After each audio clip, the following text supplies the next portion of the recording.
वहीं छत्तीसगढ़ में बेरोजगार युवक की आग लगाने की घटना ने प्रदेश की सियासत को गरमा दिया है। हालांकि युवक ने व्यक्तिगत कारणों के चलते आग लगाई, लेकिन शिक्षकों की भर्ती को लेकर हो रही लेट लतीफी को लेकर स्वास्थ्य और पंचायत मंत्री टीएस सिंहदेव ने एक ट्वीट किया और इस ट्वीट के बाद बीजेपी और ज्यादा आक्रामक हो गई है। आपको बता दें, टीएस सिंहदेव ने एक ट्वीट किया और लिखा कि सभी बेरोजगार शिक्षा कर्मियों, विद्यामितन, प्रेरकों समेत अन्य युवाओं की पीड़ा से मैं बहुत दुखी हूँ, शर्मिंदा हूँ। जन घोषणा पत्र के माध्यम से जो वादा किया गया था उसे पूरा करने के लिए मैं अटल हूँ। तो सिंहदेव ने ये ट्वीट इसलिए किया क्योंकि मार्च 2019 में 14,850 पदों पर शिक्षक भर्ती का विज्ञापन निकला गया। सभी परीक्षा हुई, नतीजा सामने आया। 4 महीने पहले शुरू हुई सत्यापन की प्रक्रिया अभी तक जारी है। 1.25 साल से शिक्षक भर्ती प्रक्रिया अटकी हुई है और इसे लेकर अभ्यर्थी नाराज हैं और लगातार प्रदर्शन कर रहे हैं, जबकि कांग्रेस ने जन घोषणा पत्र में खाली पदों पर भर्ती का वादा किया था। तो वहीं सिंहदेव ने इसलिए भी ये ट्वीट किया और जो वादा किया उसे पूरा करेंगे, ये उस ट्वीट में लिखा है। वहीं देखिए, इधर बीजेपी सिंहदेव के ट्वीट के बाद अब आक्रामक हो गई है। मैदान में उतरे पूर्व सीएम डॉक्टर रमन सिंह ने एक के बाद एक ट्वीट किए और धमतरी के एक युवक हसदेव सिन्हा की तस्वीर भी पोस्ट कर लिखा कि छत्तीसगढ़ आकर झूठे वादे करने वाले राहुल गांधी अब कहाँ हैं? आपके वादों पर विश्वास करने वाले युवाओं को विश्वासघात की आग में धकेलने वाले मुख्यमंत्री को क्या अब आप पद पर रहने देंगे? वहीं देखिए, रमन सिंह ने सीएम भूपेश बघेल का 2016 का एक ट्वीट भी रीट्वीट किया, जिसमें बघेल ने योगेश साहू के आत्मदाह को लेकर तत्कालीन सीएम रमन सिंह पर निशाना साधा और लिखा कि योगेश साहू का आत्मदाह रमन सिंह की विफलता है। अब रमन सिंह ने हसदेव सिन्हा की तस्वीर ट्वीट करते हुए लिखा कि अब ये किसकी विफलता कही जाए। तो कुल मिलाकर बेरोजगारों से जो वायदे किए गए थे उसे लेकर अब सियासत गरमा चुकी है। तो बेरोजगारी पर बवाल, दोनों ही दल एक दूसरे पर आरोप प्रत्यारोप लगा रहे हैं। अब क्या है खाली पदों की स्थिति, ये हम आपको समझाते हैं।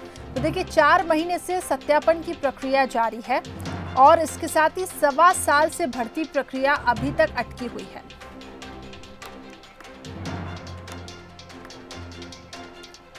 चलिए, हमारे साथ घनश्याम राजू तिवारी जी, जो कि कांग्रेस प्रवक्ता, और उसके साथ ही हमारे साथ संजय श्रीवास्तव, बीजेपी प्रवक्ता, जुड़ चुके हैं। आप दोनों मेहमानों का बहुत बहुत स्वागत है जी।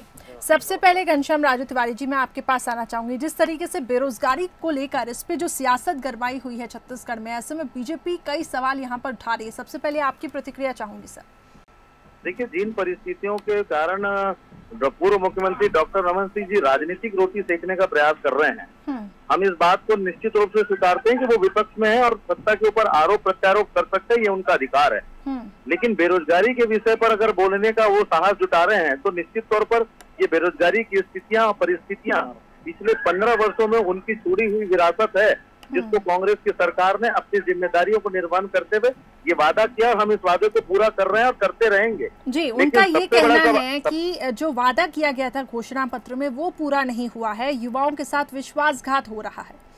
देखिए, वायदे करके धोखा देने वाले लोग अगर वायदों का संज्ञान लेते हैं तो बताएं तो सही। 2 करोड़ लोगों को प्रतिवर्ष रोजगार देने की बात करने वाले प्रधानमंत्री नरेंद्र मोदी जी से ये सवाल पूछ सकते हैं।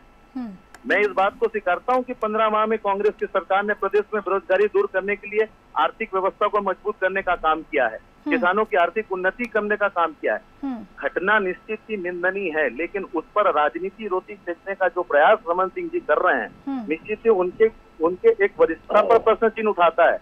योगेश साहू जिस लड़के ने बेरोजगारी के लिए सीएम हाउस के सामने आत्मदाह की थी, उसको इन्होंने आधार बनाया था कि प्रदेश में रोजगार है, लेकिन वो अन्य कारणों से संजय जी, बीजेपी राजनीतिक रोटियां सेक रही है। लेकिन बताएं तो सही, 2 करोड़ रोजगार देने की बात करने वाले लोग कहाँ हैं? जी संजय जी, घनश्याम जी ने भी कई सवाल उठाए हैं। देखिए, सरकार के नुमाइंदे यदि इस तरह की बात करें कि विपक्ष रोटी सेक रही है, इसका अर्थ है ये सरकार कितनी बेबस है, कितनी 2 करोड़ लोगों को रोजगार देने की बात, मजबूर है, कितनी बेबस है इस बात से समझा जा सकता है। कल की घटना 24 घंटे नहीं हुए, लेकिन इस पर सरकार जवाब देने की स्थिति में नहीं है।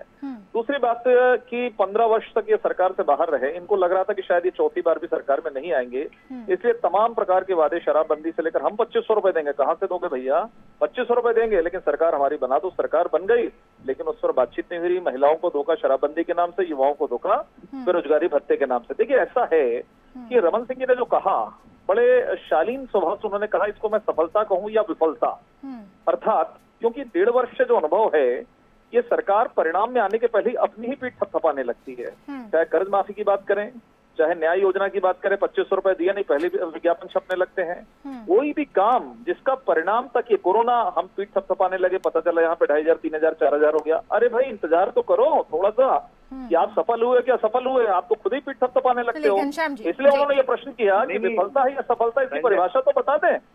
घनश्याम जी, मैं यही चाहूंगी कि क्या कुछ अब आश्वासन उन युवाओं को दिया जाएगा, क्योंकि लगातार आज 20 लाख से 30 लाख की संख्या हुई 1.5 वर्षों में, 1.5 वर्षों में 30 लाख की संख्या हो गई बेरोजगारों की। जो बेरोजगारी की स्थितियां हैं उसकी जिम्मेदार अगर कोई है तो पूर्ववर्ती 15 साल की भारतीय जनता पार्टी डॉक्टर रमन सिंह जी की सरकार जिम्मेदार है। 15 माह की सरकार पर, लेकिन मेरी 15 माह की सरकार पर यह आरोप सोचे जो कि बेरोजगारी से काफी ज्यादा परेशान है। बहुत बहुत शुक्रिया सर हमारे साथ जुड़ने के लिए। तो देखिए लगातार इसको लेकर सियासत गरमाई हुई है। रमन सिंह ने भी कई सवाल पूछे कि झूठे वादे करने वाले राहुल गांधी आखिर कहाँ गए, तो वहीं कांग्रेस ने केंद्र सरकार पर कई सवाल खड़े किए।